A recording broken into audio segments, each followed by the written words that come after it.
Hi friends, இந்த வீடியோவில் என்ன பார்க்க போகிறேன்னா, அம்மா வீட்டிலேருந்து வந்தாச்சு. அம்மா எனக்காக சில திங்ஸ் கொடுத்து விட்டாங்க. அது என்னென்ன திங்ஸ்ன்னு பார்க்கலாமா?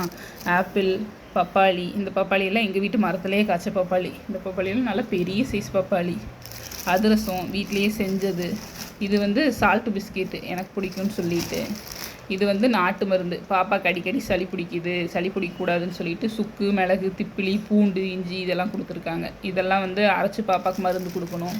இது ரஸ்தாளி வாழைப்பழம். இது வீட்லேயே அரைச்ச குழம்பு மிளகாத்தூள். இந்த ஐட்டம்லாம் பாப்பாக்காகவும் எனக்காகவும் ஸ்நாக்ஸுக்காக. அத்திப்பழம், நப்பாட்டி, கொஞ்சம் பிஸ்கெட்டு, வேஃபர் பிஸ்கெட்டு, இந்த மாதிரி கொஞ்சம் ஐட்டம் கொடுத்தாங்க. அடுத்தது முக்கியமான ஐட்டம், எனக்காக வச்ச மீன் குழம்பு, சாலை மீன் குழம்பு. நான் வீட்டுக்கு போய் சமைக்கக்கூடாதுன்றதுக்காக எங்கள் அம்மா ஒரு குண்டா நிறைய எனக்காக குழம்பு கொடுத்து விட்டுருக்காங்க.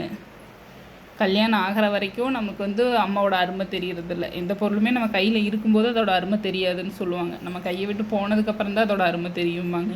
அந்த மாதிரி தான் லேடிஸ்க்கு கல்யாணத்துக்கு முன்னாடி அம்மா கூட எவ்வளோ சண்டை கட்டி எப்படி இருந்தாலும், ஆஃப்டர் மேரேஜ் கல்யாணம் ஆயிடுச்சு, நம்ம இங்கே வந்துட்டோம் அப்படின்னதுக்கப்புறம் பார்த்தா நம்ம அம்மா வீட்டில் எப்படி இருந்தோம், எவ்வளோ சந்தோஷமாக இருந்தோம், அவங்கள எவ்வளோ மிஸ் பண்ணுறோம், நமக்காக அவங்க எவ்வளோ பண்ணாங்க அப்படிங்கிறது தான் நினைக்க தோணுது.